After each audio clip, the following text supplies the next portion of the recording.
सबसे पहले एक्सरसाइज 13.4 पर आ जाओ बच्चों। प्रोबेबिलिटी डिस्ट्रीब्यूशन लास्ट क्लास में हमने स्टार्ट कर दिया था इसको। Write down probability distribution. Probability distribution yes बच्चों। प्रोबेबिलिटी डिस्ट्रीब्यूशन के अंदर आपको मैंने लास्ट क्लास में बताया था कि रैंडम वेरिएबल क्या होते हैं। अभी हम कुछ क्वेश्चन और करते हैं, उससे और आइडिया हो जाएगा तुम्हें। सबसे पहले बच्चों आप देखो एक्सरसाइज 13.4 में आप क्वेश्चन नंबर 4 उठाओ बच्चों। एक्सरसाइज 13.4 का फोर्थ का फर्स्ट पार्ट देखो। होमवर्क था। हाँ होमवर्क था, हो गया। इन बच्चों को नहीं आता। हो गया क्वेश्चन फोर्थ हो गया। फिफ्थ करा। चलो फिफ्थ कर लो आप, ठीक है ना। अगर फोर्थ हो गया तो फिफ्थ कर लो। यस बच्चों, फिफ्थ का जो फर्स्ट पार्ट है देखो आप, find the probability distribution of number of success in two tosses of a die. एक डाई को तुमने दो बार थ्रो किया है और सक्सेस चाहिए नंबर ग्रेटर देन 4। आ रहा बेटे उधर ध्यान से ट्राई की तरफ। Find the probability distribution of number of success in two tosses of a die when a success is defined number greater than 4. Number 4 से बड़ा आना चाहिए। बताओ नंबर 4 से बड़ा कौन कौन सा होगा? 5 और 6 होगा, राइट। तो अब इसके अंदर बच्चों टू टॉसेस की बात हो रही है। Two tosses of a die, NCERT सामने रखो। टू टॉसेस, एक डाई को तुमने दो बार टॉस किया है, दो बार थ्रो किया तुमने। बताओ रैंडम वेरिएबल क्या होगा? मैंने लास्ट क्लास में बताया था अगर हम कुछ ड्रॉ करते हैं या थ्रो करते हैं तो रैंडम वेरिएबल 0 से स्टार्ट होता है। तो अगर टू टॉसेज है बच्चों तो रैंडम वेरिएबल 0 से स्टार्ट होगा, 0 1 2, राइट। अब वो कह रहे हैं कि नंबर जो है नंबर ग्रेटर देन 4 चाहिए। बताओ नंबर ग्रेटर देन 4 कौन कौन से होते हैं बच्चों? 5 और 6। तो प्रोबेबिलिटी ऑफ 5 और 6 की क्या होगी? दो नंबर है, 5 आने की प्रोबेबिलिटी क्या होगी? एक डाई को तुमने थ्रो किया, नंबर 4 से बड़ा आया, राइट। डाई को दो बार थ्रो किया, नंबर 4 से बड़ा आया। नंबर अगर 5 आता है तो उसकी प्रोबेबिलिटी क्या हो सकती है? 1/6 या 6 आ सकता है। 6 आएगी तो उसकी क्या होगी? 1/6। क्लियर हो गया, राइट। तो फिर कितने पेयर है? 2/6 हो गया ना यहाँ पर हमारे पास। आप नहीं बेटे, आप दो मेथड है इसको देखो करने की। पर ये तो 2 है ना। देखो बच्चों ध्यान से सुनो। एक डाई को हमने दो बार थ्रो किया, राइट। मेरी बात सुन रहे हो? एक डाई को दो बार थ्रो किया तो रैंडम वेरिएबल क्या होगा? 0 1 2। वो कह रहे हैं जब डाई को हम थ्रो कर रहे हैं ना तो नंबर 4 से बड़ा आना चाहिए। 4 से बड़ा आना चाहिए तो क्या क्या आ सकता है? 5 या 6, 5 या 6, राइट। 5 आने की प्रोबेबिलिटी क्या होगी बताओ? 1/6। 6 आने की क्या होगी? 1/6। 1/6 प्लस 1/6 क्या हो गया? 2/6। 2/6 की मैंने कटिंग कर दी, क्या हो गया? 1/3। तो ये सक्सेस की प्रोबेबिलिटी है। ये किसकी प्रोबेबिलिटी है? सक्सेस की। किसकी प्रोबेबिलिटी है ये? सक्सेस की, पास होने की। अगर पास होने की प्रोबेबिलिटी 1/3 है तो फेल होने की क्या होगी? 2/3। अब आ जाओ यहाँ पर P0। P0 का मतलब है तुम दोनों बार फेल होगे। P0 का मतलब क्या है? तुम दोनों बार फेल हो। पहली बार भी फेल, दूसरी बार भी फेल, यानी तुम्हारा नंबर 4 से बड़ा नहीं आता। तो पहली बार भी फेल तो उसकी प्रोबेबिलिटी क्या होगी? 2/3। 2/3 कहां से आया? इसको 1 में से माइनस कर दो। समझ आ रहा है? अब दूसरी बार भी फेल हो गए तो उसकी प्रोबेबिलिटी क्या होगी? 2/3। 2/3 इंटू 2/3 कितना हो गया? 4/9। अब P1 का मतलब क्या है कि जब तुमने एक डाई को दो बार थ्रो किया तो उनमें से एक बार तुम्हें सक्सेस मिलती है, यानी एक बार नंबर 4 से बड़ा आता है। तो पहला मान लो पहली बार पास हो गई, P into Q plus Q into P। पास होने की प्रोबेबिलिटी क्या है? 1/3। फेल होने की प्रोबेबिलिटी क्या है? 2/3। यानी आपका नंबर 4 से बड़ा नहीं आया। अब यहां पहली बार ही फेल हो गई, 2/3 इंटू 1/3, तो ये 2/9 और 2/9 4/9 बन गया। अब P2 का मतलब क्या है कि तुम दोनों बार पास हो गए, यानी दोनों बार तुम्हारा नंबर जो आया है वो 4 से बड़ा आया है। दोनों बार नंबर 4 से बड़ा आया है, यानी 1/3 पहली बार पास हो गए, दूसरी बार भी पास हो गए। 1/3 इंटू 1/3 1/9। तो अब आप इसका टोटल करके देख लो। अभी हाँ, उससे प्रोबेबिलिटी का टोटल अगर 1 आ रहा है तो तुम गेम जीत गए बच्चों। 0 1 2, प्रोबेबिलिटी ऑफ 0 आ रही है बच्चों, प्रोबेबिलिटी ऑफ 0 आ रही है 4/9, और ये भी 4/9, और ये 1/9, टोटल कर लो 1 आएगा। क्लियर, समझ आ गया। लास्ट क्लास में मैंने आपको प्रोबेबिलिटी डिस्ट्रीब्यूशन ये सारा समझाया था, रैंडम वेरिएबल भी बताया था। अब इसी में एक टॉपिक में और ऐड कर देता हूं, मीन। मीन का जो फॉर्मूला होता है, मीन वो होता है summation of P I X I. Mean क्या होता है? Summation of. तो आप जैसे स्टैटिस्टिक्स में, स्टैट्स में एफ आई एक्स आई नहीं निकालते, बिल्कुल वैसे बच्चों यहाँ पर पी आई एक्स आई निकालते हैं। अब पी आई और एक्स आई को मल्टीप्लाई करो, P I into x I multiply करो, यहाँ 0 आ जाएगा, यहाँ 4/9 आएगा, यहाँ 2/9 आएगा, और कितना हो जाएगा बच्चों ये 6/9। 6/9 कितना होता है? 2/3। तो ये तुम्हारा मीन आ गया, तो मीन आ गया तुम्हारा 2/3। क्या स्टैंडर्ड डेविएशन और वेरिएंस है कोर्स में? खाली मीन है, स्टैंडर्ड डेविएशन वेरिएंस शायद डिलीट हो गया था लास्ट ईयर, एक बार दोबारा सिलेबस चेक कर लेना। सैंपल पेपर में इसका मीन का क्वेश्चन था। नहीं, स्टैंडर्ड डेविएशन और वेरिएंस बता दो, वेरिएंस का फॉर्मूला एक स्टेप ही तो हो रहा है, बोलो। पेपर देख लेना, पीडीएफ फाइल का होगा। इतने में तो सर, बता आपने दो, पहले इतने में बताया आ था, बता दो। P I X I square, एक कॉलम और बना लो बस, P I X I square. याद करो F I X I square की कॉलम बनाते थे, P I X I square की कॉलम बनाना बच्चों जल्दी से। क्या होगा? P I X I square, इसका स्क्वायर करो और पी आई से मल्टीप्लाई करो, यहाँ पर 0, 1 का स्क्वायर करो और 4/9 से मल्टीप्लाई करो, 2 का स्क्वायर करो 4, और 4 इंटू 1/9, 4/9, इसको प्लस कर दो, कितना हो गया ये 8/9।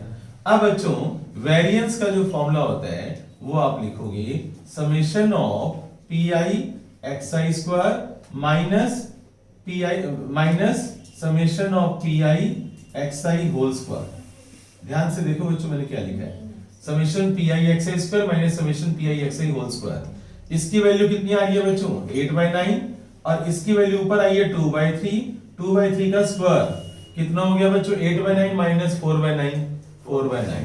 तो स्टैंडर्ड डेविएशन कितना आ गया? 4/9। स्टैंडर्ड डेविएशन आ गया तुम्हारा 4/9। तुम्हें पता है बच्चों कि स्टैंडर्ड डेविएशन क्या होता है बच्चों? वेरिएंस आ गया 4/9। स्टैंडर्ड डेविएशन क्या होता है? Under root of variance. Variance का जो स्क्वायर रूट होता है वो स्टैंडर्ड डेविएशन होता है। स्टैंडर्ड डेविएशन क्या होता है? Root of variance.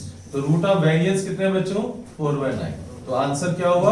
2/3। पर फिर भी देख लेना, मैंने करवा दिया मीन, स्टैंडर्ड डेविएशन, वेरिएंस, पर बच्चे बोल रहे हैं कि हमारे कोर्स में खाली मीन है, तो तुम खाली मीन करना। मीन का मतलब समेशन पी आई एक्स आई लिखा हुआ है सिलेबस में। अब ध्यान से सुनना बच्चों, राइट। फर्स्ट पार्ट के अंदर हमने क्या किया, जो प्रोबेबिलिटी थी वो सिंगल डाई के ऊपर देखी है, क्योंकि वो कह रहे हैं कि नंबर 4 से बड़ा आना चाहिए। तो एक डाई के ऊपर नंबर 5 भी आ सकता है, 6 भी आ सकते हैं, तो आंसर 1/3 आ गया। और P0 का मतलब है आप दोनों बार फेल होगे, यानी 1 माइनस 1/3, 2/3 इंटू 2/3, 4/9। P1 तो समझा ही दिया मैंने, P2 समझा दिया मैंने, फॉर्मूला सारा बता दिया। अब जो सेकंड पार्ट है, सेकंड पार्ट में लिखा हुआ है 6 appears at least on one die, यानी 6 जो है ना 6 वो कम से कम 8 डाई के ऊपर आता है। सेकंड पार्ट पढ़ो जल्दी से। 6 appear on at least one die। यहां मैं दो डाई का एक साथ आउटकम लेके चलूंगा। यहां पर देखो क्या चेंज होने वाला है, यहां पर सैंपल स्पेस बनेंगे अब बच्चों। तो टोटल सैंपल स्पेस कितने होते हैं? अब सुनो बच्चों इधर, अब मैं सेकंड पार्ट की बात कर रहा हूं। टोटल सैंपल स्पेस 36 होते हैं। आवाज नहीं बच्चों।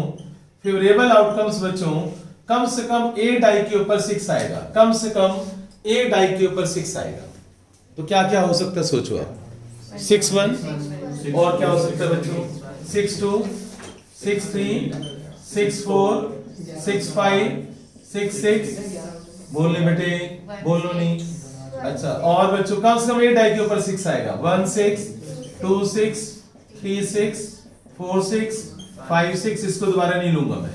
और कोई डाउट? अब इधर देख लो, उसे छोड़ उसको, इधर देखो। कम से कम एक डाई के ऊपर 6 आएगा, तो ये भी गायब हो जाएगा। कम से कम एक डाई के ऊपर 6 आएगा, राइट। अब मैं ऐसे चल रहा हूं, पहले वाले क्वेश्चन में मैं सिंगल डाई के ऊपर लेके चला था, सेकंड पार्ट क्योंकि लैंग्वेज मुझे बोल रही है कम से कम एक डाई के ऊपर 6 आएगा, तो अब मैं ऐसे चल रहा हूं। समझ आया? तो क्वेश्चन की लैंग्वेज हमें बताती है प्रोबेबिलिटी को अलग अलग तरीके से सोल्व करना पड़ता है। आप सबको एक साथ एक जैसे पैटर्न में सोल्व नहीं कर सकते। अब बताओ कितने पेयर बन गए? तो अब इधर सुनो, आप प्रोबेबिलिटी ऑफ सक्सेस, जो तुम सक्सेस की बात कर रहे हो ना, जो बुक में लिखा हुआ है क्वेश्चन में, तो सक्सेस प्रोबेबिलिटी ऑफ सक्सेस क्या होगी? कितने सेट है बच्चों? देखना बच्चों, 11 11 बाई 36। ये पास की प्रोबेबिलिटी है। फेल की क्या होगी बच्चों? 25 बाई 36। अब P0 का मतलब बताओ बच्चों, दोनों बार फेल, दोनों बार फेल, तो 25 बाई 36 इंटू 25 बाई 36, तो मल्टीप्लाई कर लेना, है ना? करके बता दो मुझे। P1 का मतलब क्या होगा? Pass into fail, pass into fail plus fail into pass, तो यहां पर आ जाएगा बच्चों 11 बाई 36 और 25 बाई 36 प्लस 25 बाई 36 और इंटू 11 बाई 36। मेरी बात समझ में आ रही है? राइट? इसको सोल्व करना बच्चों, कोई तो बच्चा हो जो सोल्व करे इसको, करना। 25 इंटू 25 625, 36 इंटू 36 बताओ। 1296। यहाँ पर कितना आ गया बच्चों ऊपर? 272। नहीं, प्लस भी तो करेगा। 272 को 2 से मल्टीप्लाई भी तो कर देना। 272 इंटू 2 544। 544 और नीचे 1296। ठीक है, ये तो हो गया P1। अब बच्चों P2 का केस बताओ। P2 में क्या होगा? दोनों को पास, दोनों को पास करोगे तो 11 बाई 36 इंटू 11 बाई 36 121 बाई 1296। बोला एटलीस्ट 1 है ना? कम से कम एक डाई, हाँ। तो कम से कम एक डाई, तो 2 डाई के ऊपर 6 6 लगा तो दिया, कम से कम एक डाई के ऊपर 6 आएगा। तो मैंने यहाँ देखा P यार, अरे रैंडम वेरिएबल, तो फिर टॉपिक हमारा क्या? Probability distribution. प्रोबेबिलिटी डिस्ट्रीब्यूशन में लास्ट क्लास में क्या बताया था बच्चों कि जब भी थ्रो की बात करते हैं, ड्रॉ की बात करते हैं, तो रैंडम वेरिएबल स्टार्ट करते हैं। रैंडम वेरिएबल 0 से स्टार्ट करते हैं, और 0 का मतलब क्या होता है कि दोनों बार क्या क्या हो सकता है, दोनों बार फेल भी हो सकते हो। P1 का मतलब क्या होगा? एक बार पास हो गए। P2 का मतलब दोनों बार पास हो गए। तो इस प्रोबेबिलिटी डिस्ट्रीब्यूशन के अंदर ये मत पूछना कि ये नंबर क्यों लिया, क्या क्या हो सकता है। जब हमने डाई को 2 बार थ्रो किया तो क्या क्या हो सकता है, वो यहां रैंडम वेरिएबल वो लिखा जाता है क्या क्या हो सकता है। राइट? याद रहेगा? अब बच्चों तुम्हें अब क्या करना है?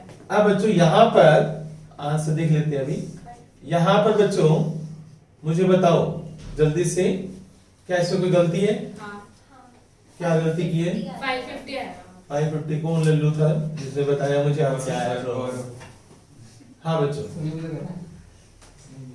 अच्छा बच्चों एक सेकंड, क्या आएगा आंसर? 550। 550 यहाँ पर 550 550। नहीं, 550। अच्छा बच्चों, P0 का आंसर कितना आ रहा है बच्चों? 625 बाई 1296, और P1 का आंसर आ रहा है 550 बाई 1296, और P2 का आंसर आ रहा है 121 बाई 1296। प्लस करना बच्चों सबको, देखो 1 आ रहा है नहीं आ रहा, चेक करो 1 आ रहा है नहीं आ रहा, आ रहे? अब जो बच्चे खाली बैठे होंगे वो घर पे कर लेना, मीन निकाल लेना, इसको मल्टीप्लाई कर दो और इसको भी मल्टीप्लाई कर दो और इसको बच्चों प्लस कर दो। जब इसको प्लस कर दोगे तो बच्चों तुम्हारा ये मीन आ जाएगा। ओके, इसका टोटल कर लेना। क्यों बोल रहे बेटे? हाँ बच्चों, अब मैं देखो आप इस मेथड को हटा रहा हूँ, वो वाला मेथड ले रहा हूँ, सिंगल डाइस वाला। सिंगल डाइस वाला मेथड लो। सिंगल डाई के ऊपर 6 आने की प्रोबेबिलिटी क्या होगी? जैसे पहले किया था वैसे ही करो।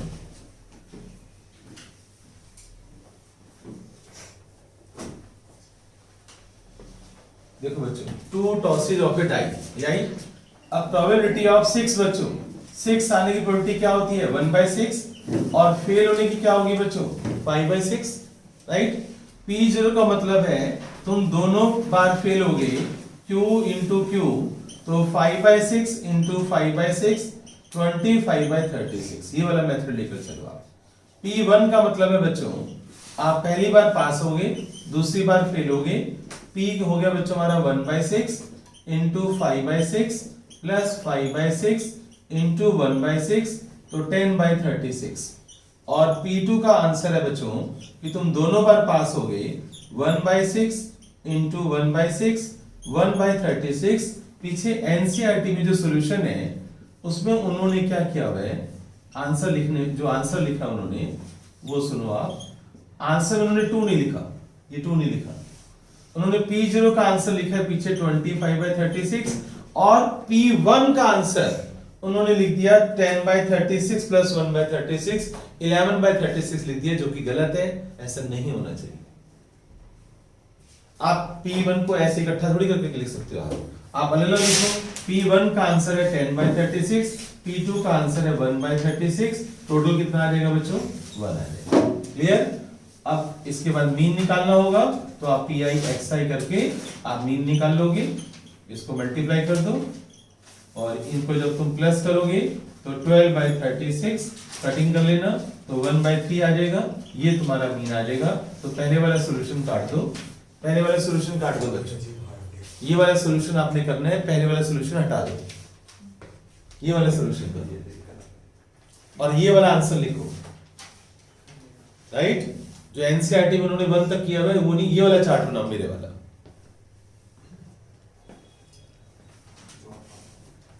यस बच्चों, अब बोर्ड पर देखना आप सभी। क्वेश्चन नंबर 6 बच्चों, from a lot of 30 bulbs, total bulbs है बच्चों मेरे पास, 6 क्वेश्चन की बात हो रही है। टोटल बल्ब्स है बच्चों मेरे पास 30। इसमें से जो गुड बल्ब है और जो डिफेक्टिव बल्ब्स हैं बच्चों, डिफेक्टिव कितने दे रखे हैं 6, तो गुड कितने होंगे 24। 4 bulbs are drawn with replacement बच्चों, 4 bulbs are drawn with replacement, यानी तुमने एक बल्ब निकाला, उसकी शक्ल देखी, उसको जलाकर देखा, वो डिफेक्टिव निकला, फिर उसको तुमने वापस डाल दिया। Okay, find the probability distribution of number of defective bulbs. कितने बल्ब निकाले हैं 4, तो ड्रॉ कितनी है 4 बार। तो रैंडम वेरिएबल क्या होगा बच्चों हमारा, रैंडम वेरिएबल क्या होगा 0 1 2 3 4। अब बोर्ड पर देखो आप सभी, प्रोबेबिलिटी ऑफ डिफेक्टिव बल्ब, बताओ डिफेक्टिव बल्ब की प्रोबेबिलिटी क्या होगी। 6 में से कोई एक आएगा, 6 में से कोई एक आएगा बच्चों, आएगा तो 30 में से कोई एक, मेरी बात सुन रहे हो, 6 में से कोई एक आएगा, आएगा तो 30 में से, तो डिफेक्टिव बल्ब की प्रोबेबिलिटी कितनी होगी 1/5। और गुड बल्ब की कितनी होगी बच्चों, गुड बल्ब की 1 माइनस 1/5 है ना। गुड बल्ब को मैं पता है यहाँ पर Q बोलूंगा, Q गुड बल्ब हो गया, यानी इज इक्वल टू Q, यानी 4/5। अब बताओ P0 का मतलब क्या होगा, ये बताओ कि चारों बार डिफेक्टिव बल्ब नहीं आया। P0 का मतलब क्या है, चारों बार डिफेक्टिव बल्ब नहीं आया, तो चारों बार कौन सा बल्ब आया, गुड बल्ब आया।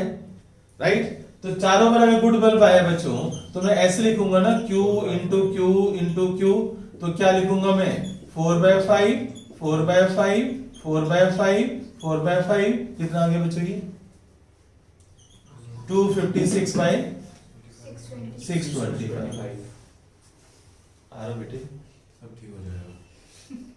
हाँ बच्चों, P1 का मतलब बताओ, P1 का मतलब बताओ। अब आप सब बच्चे बोर्ड पर देखेंगे, क्योंकि मैं एक खास बात बताने वाला हूँ। P1 का मतलब है तुम एक बार पास हुए हो, P1 का मतलब एक बार पास हुए हो, तो एक बार पास हुए तो क्या होगा बच्चों, P एक बार पास 3 बार फेल, plus Q P Q Q plus ऐसे करते जाओगे Q Q Q Q P Q plus Q Q और P। राइट, अब सुनो बच्चों इधर, इसका मैं तुम्हें एक और मेथड में बताऊं। हाँ बच्चों, वो लीला याद है, 11th क्लास में मैं लीला समझाता हूँ, एक कोड वर्ड है बच्चों मेरा लीला। लीला के नंबर ऑफ वर्ड्स बनाने हो तो कैसे बनाते हैं? लीला के कितने लेटर्स है बच्चों? ये 5, तो 5 फैक्टोरियल ऊपर और जो लेटर रिपीट हो रहा है वो नीचे। L कितनी बार आ रहा है? 2 बार। E कितनी बार आ रहा है? 2 बार। सोल्व करना बच्चों, 5 into 4 into 3 into 2 और नीचे 4, तो ये हो गया बच्चों 30। तो लीला के कितने वर्ड्स बनेंगे? 30। लीला के कितने वर्ड्स बनेंगे? 30। ये चीज मैंने 11th क्लास में समझाई हुई है। अब सुनो बच्चों, इधर ये जो P Q Q के जो सेट बनाए ना हमने 4, तो एक अच्छा बच्चा, जरूरत नहीं है बच्चों उसको अलग अलग सेट बनाने की। बोर्ड पर देखो, आप बोर्ड पर देख जब मैं समझा रहा हूँ। P Q Q, इसमें लीला लगाओ। कितने लेटर से बच्चों? ये ऊपर क्या आएगा? 4 फैक्टोरियल। P कितनी बार है? 1 बार। Q कितनी बार है? 3 बार। अब इसको सोल्व करोगे तो आंसर कितना आएगा? 4। तो इससे कितने सेट बनेंगे बच्चों? 4 सेट बनेंगे। तो आपको चारों बार लिखने की जरूरत नहीं है, आप खाली एक सेट लिखकर उसको 4 से मल्टीप्लाई कर दो। P का आंसर क्या होगा बच्चों? P का आंसर है 1/5। और Q का आंसर क्या है बच्चों? 4/5। फिर Q का आंसर क्या है? 4/5। फिर Q का आंसर क्या है? 4/5। और ये सेट कितने बन रहे हैं? 4। ये कितने सेट बन रहे हैं? 4 सेट बन रहे हैं, राइट। अब ये बताओ कितना हो जाएगा मल्टीप्लाई करोगे तो? फिर आएगा 256/625। ओके। अब बच्चों आ जाओ P2। P2 का मतलब क्या होगा? 2 बार पास 2 बार फेल। लीला की हेल्प से मुझे बताओ कि 2 बार पास 2 बार फेल के कितने सेट बनेंगे? लीला तुम्हें बताएगी। 6 into 6 हो गया। यस बच्चों, इनटू में 6। आप लीला लगा लेना।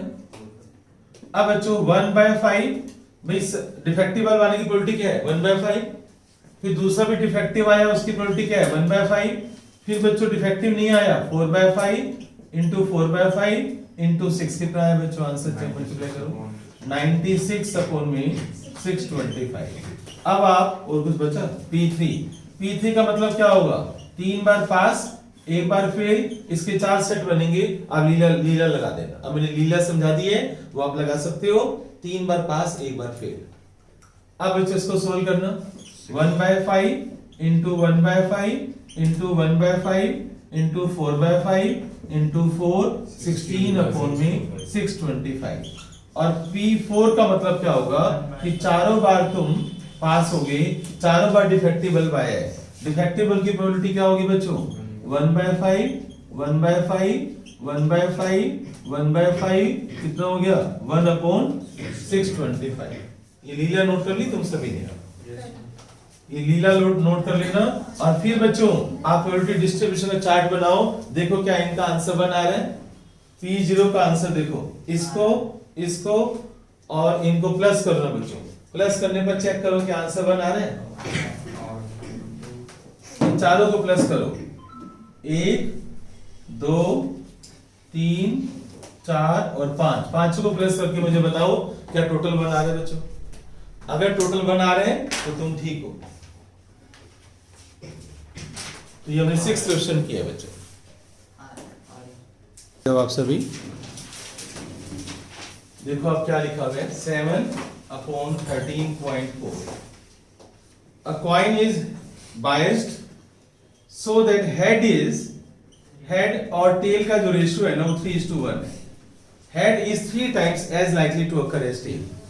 Head is 3 times, यानी कॉइन खराब है जिसको टॉस करते हैं ना, तो हेड के आने के चांसेस टेल के आने के चांसेस से 3 गुना ज्यादा है, 3 टाइम्स। तो हेड और टेल का रेशियो क्या हो गया? 3:1। Coin is toss twice. Coin को कितनी बार टॉस किया बच्चों? 2 बार। Coin is tossed twice. तो बताओ रैंडम वेरिएबल क्या होगा बच्चों? 0 1 2। अब ये बताओ आगे क्या लिखा हुआ है? Find the probability distribution number of tails. Find the probability distribution of number of tails. Find the probability distribution of number of tails. तो कैसे करेंगे बच्चों आप? सबसे पहले P0 का मतलब क्या होगा बच्चों? दोनों बार टेल आया, दोनों बार टेल आया। P0 का मतलब क्या होगा? दोनों बार टेल आया है। ओके, सॉरी P0 का मतलब है दोनों बार टेल नहीं आया, राइट। दोनों बार टेल नहीं आया तो दोनों बार क्या आया बच्चों? हेड। तो एक काम करते हैं, पहले यहाँ पर अलग से लिख लेते हैं प्रोबेबिलिटी ऑफ टेल बताओ क्या होगी? 1/4. तो प्रोबेबिलिटी ऑफ हेड क्या होगी? 3/4. प्रोबेबिलिटी ऑफ जीरो का मतलब क्या है? दोनों बार टेल नहीं आया. Probability distribution of number of tails, यानी वो टेल की सक्सेस बतानी है. P0 का मतलब है दोनों बार तुम फेल होगे, दोनों बार टेल नहीं आया, तो दोनों बार क्या आया? हेड आया. हेड आने की प्रोबेबिलिटी क्या होगी बच्चों बताओ? 3/4 into 3/4 9/16. राइट? चेक करो पीछे आंसर पहले, फिर उसके बाद हम P1 P2 करेंगे. यही है. अब बच्चों P1 का आंसर देखो क्या है. P1 का मतलब क्या है? P1 का मतलब एक बार एक बार. 1/4. हमने कितनी बार थ्रो किया? 2 बार. एक बार बच्चों टेल आया है, यानी पहली बार टेल आ गया, दूसरी बार टेल नहीं आया, या पहली बार ही टेल नहीं आया पर दूसरी बार आ गया. समझ आ रहा है? ये पहली बार टेल आ गया, दूसरी बार नहीं आया. ये लिख लेना P और Q का मतलब. पहली बार P1 का मतलब क्या है कि तुम्हें दो में से एक बार सक्सेस मिल रही है. दो में से एक बार सक्सेस मिल रही है, यानी पहली बार टेल आया है और दूसरी बार टेल नहीं आया. पहली बार टेल आया तो उसकी प्रोबेबिलिटी क्या होगी बच्चों? 1/4. दूसरी बार टेल नहीं आया तो 3/4. यहाँ पर 3/4, यहाँ 1/4, तो 3 + 3 कितना हो गया? 6/16. अब P2 पर आ जाओ बच्चों. P2 का मतलब है दोनों बार तुम्हें सक्सेस मिली है. दोनों बार सक्सेस का मतलब बताओ क्या होगा? कि दोनों बार टेल आया है. दोनों बार टेल आया मतलब P into P, यानी 1/4 into 1/4 1/16. तो अब बच्चों xi की कॉलम बनाओ, pi की कॉलम बनाओ. मीन निकालना होगा तो pi xi की कॉलम बनेगी. 0 1 2. P0 का आंसर हमारे पास है 9/16, 6/16 और 1/16. 9 और 6 15 और 1 16. आंसर 1. पीआई का टोटल 1 आ गया, इसका मतलब हम सही जा रहे हैं. अब यहां से मीन निकाल लेना बच्चों. अब तो तुम्हें आता है मीन निकालना. अच्छा, तुम्हें पता है मीन को एक्सपेक्टेड वैल्यू भी बोलते हैं. आप रजिस्टर के टॉप पर लिखो, मीन को हम एक्सपेक्टेड वैल्यू भी बोलते हैं. एक्सपेक्टेशन कहीं पर लिखा हो फाइंड एक्सपेक्टेड वैल्यू, इसका मतलब मीन निकालना है, तो आप रजिस्टर के टॉप पर लिख सकते हो. मीन का मतलब एक्सपेक्टेड वैल्यू भी होता है. तो नोट करो इसको जल्दी से. ये सोचो. 10th question, exercise 13.4. 10th question, find the mean number of heads. Number of heads चाहिए मुझे, और टॉसेस कितने हैं बच्चों? नंबर ऑफ हेड्स चाहिए और टॉसेस हैं 3 टॉस किए हैं बच्चों.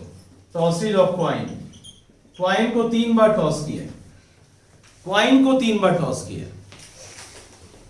हेड आने की प्रोबेबिलिटी क्या होती है? जब क्वाइन को मैं एक बार टॉस करूंगा, जब मैं probability of head on 1 throw. अब ठीक है, probability of head on 1 throw क्या होगी बच्चों? 1/2. और ना आने की क्या होगी? 1/2. अब कितनी बार थ्रो किया बच्चों? तो रैंडम वेरिएबल क्या होगा? P0 का मतलब क्या होगा? तीनों बार फेल. P0 का मतलब क्या होगा? तीनों बार फेल. 3 बार फेल का मतलब क्या है? 3 बार फेल का मतलब क्या है? कि हेड नहीं आया. तो क्या आया भाई? टेल. तो हेड नहीं आया बच्चों. हेड नहीं आया तब भी आंसर 1/2 into 1/2 into 1/2 1/8 हो गया. P1 का आंसर बताओ. एक बार पास, 3 बार थ्रो किया ना. एक बार पास, 2 बार फेल. कितने सेट बनेंगे इसके? बना प्लस, चलो ऐसे कर लो, Q P. तो बच्चों क्या हो जाएगा ये? 1/2 into 1/2 into 1/2 into 3 कर देता हूं, तो ये हो जाएगा 3/8. P2 का बताओ बच्चों क्या होगा? P2 का मतलब है 2 बार पास, 1 बार फेल. कितने सेट बनेंगे? 3. तो इसका आंसर भी शायद 3/8 3/8 ही आएगा. और P3 का मतलब क्या है बच्चों? तीनों बार पास, यानी तीनों बार तुम्हारा हेड आ गया. तीनों बार हेड आ गया तो 1/8. प्रोबेबिलिटी डिस्ट्रीब्यूशन चार्ट बना लेना. इनको प्लस करके देखो. 1/3, 3 और 1 4 और 3 7 और 1 8, तो 8/8 बच्चों. 8/8 क्या हो जाएगा? 1. तो बच्चों ठीक है ये answer. Clear? 10th question complete. हाँ बच्चों बोर्ड पर देखना आपसे अभी 12th question exercise 13.4 x denotes the two numbers are selected at random without replacement from first positive 6 integer 1 2 3 4 5 6 इन 6 में से आपने कोई भी दो नंबर उठा लिए 6 में से कोई भी दो नंबर उठा लिए x denotes the larger of the two numbers पहले तो एक काम करो अब इसमें रैंडम वेरिएबल जीरो से स्टार्ट नहीं होगा क्योंकि उन्होंने बोला x है रैंडम वेरिएबल x क्या है रैंडम वेरिएबल क्या होगा larger of the two numbers पहले तो नंबर सोचो कौन कौन से हो सकते हैं देखो आप नहीं जो सैंपल स्पेस बनेंगे वो कितने बनेंगे देखो पहले मैंने एक नंबर उठाया this box can fill up in एक नंबर उठाया यहां रख दिया this box can fill up in 6 ways अब एक नंबर यहां रख दिया यहां कितने नंबर रहेंगे 5 अब this box can fill up in 5 ways तो टोटल वेज कितने हो गए बच्चों 6 into 5 30 यानी 30 पेयर कैसे होंगे पता है 1 2 मैंने 1 1 नहीं लिया 1 1 नहीं आएगा 2 2 नहीं आएगा 3 3 नहीं आएगा 4 4 नहीं आएगा 5 5 भी नहीं आएगा 6 6 भी नहीं आएगा ये larger रहेगा। नहीं लार्जर वाली बात नहीं है विदाउट रिप्लेसमेंट भी लिखा हुआ है पहले अभी हम लार्जर पे तो जा ही नहीं रहे अभी तो उन्होंने पहली लाइन का मतलब क्या है पहली लाइन का मतलब है कि हमने दो इंटीजर उठाए हैं पहले 6 में से कोई दो उठाए हैं विदाउट रिप्लेसमेंट अभी हम खाली इतनी लाइन पर हैं राइट तो इसका मतलब है हमने दो इंटीजर कितने जो उठाए हैं उसके पेयर कितने बन रहे हैं 30 पेयर बन रहे हैं तो डबलेट माइनस कर दो आप तो 1 2 1 3 1 4 1 5 1 6 ऐसे करोगे ना ऐसे करते जाना डबलेट माइनस कर देना तो 30 बनेंगे राइट समझ आ गया अब वो कह रहे लार्जर नंबर तो जो xi होगा रैंडम वेरिएबल बताओ कौन सा होगा xi रैंडम वेरिएबल कौन सा होगा मैं यहां लिखता हूं xi रैंडम वेरिएबल बताओ कौन सा होगा लार्जर नंबर सोचो लार्जर नंबर हमने 1 और 2 उठा लिया हमने क्या उठा लिया दो नंबर उठाए मान लो मेरे पास 1 आया और फिर बाद में 2 आया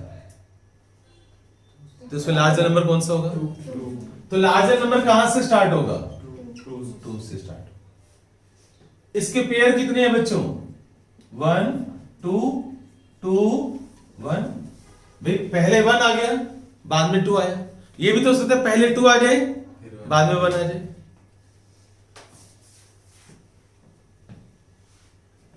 सुन रही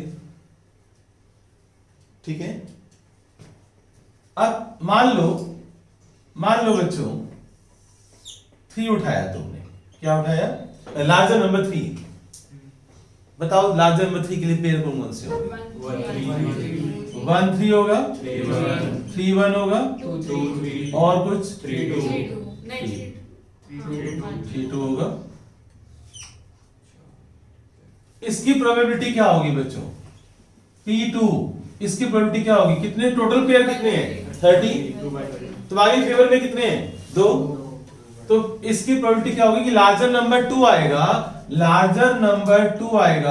उसकी प्रोबेबिलिटी होगी 2/30 ये बताओ ये स्टेप समझ आया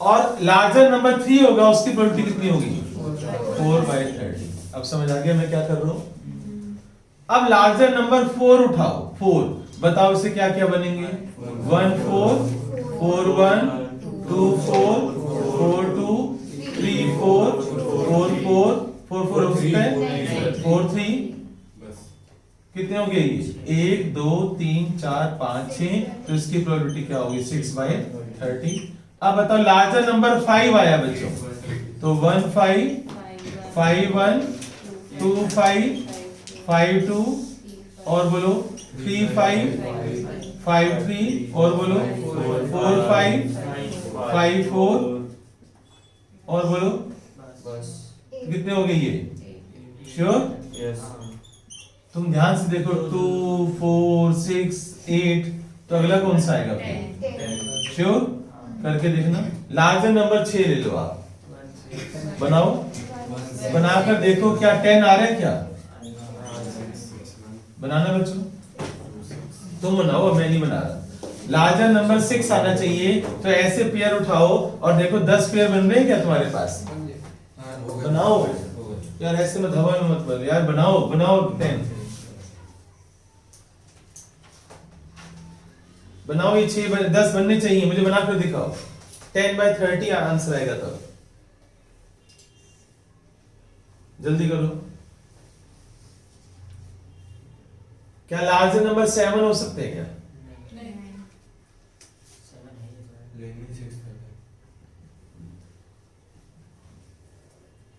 जल्दी बच्चों जल्दी, 10 बनने चाहिए बच्चों, यहां पर जल्दी बनाओ, 10 बनने चाहिए। और इसका टोटल बच्चों देखो 1 आ रहा है नहीं आ रहा है, ये भी चेक करना। 10 और 8 18 और 6 24 और 4 28 और 2 130 30/31। और अगर तुम्हें इसका मीन निकालना है, एक्सपेक्टेशन यानी एक्सपेक्टेड वैल्यू, तो 2 into 2 4/30, 4 into 3 12/30, 6 into 4 24/30, 8 into 5 40/30 और 60/30 करना जरा बच्चों, इसका टोटल करना और मुझे बताना बच्चों आंसर क्या है। 140 100 तो ये हो गए। 16 हुआ है। अच्छा चल 140 हाँ 140/, 30 पीछे आंसर चेक करो। 14/3 है। 14/3 है, तो बच्चों इसकी मीन वैल्यू आ गई 14/3। ठीक है, मोस्ट इंपॉर्टेंट क्वेश्चन किया तुमने, इस पर ट्रिपल टी लगा लो। मोस्ट इंपॉर्टेंट क्वेश्चन तुमने किया, अच्छा क्वेश्चन है ये।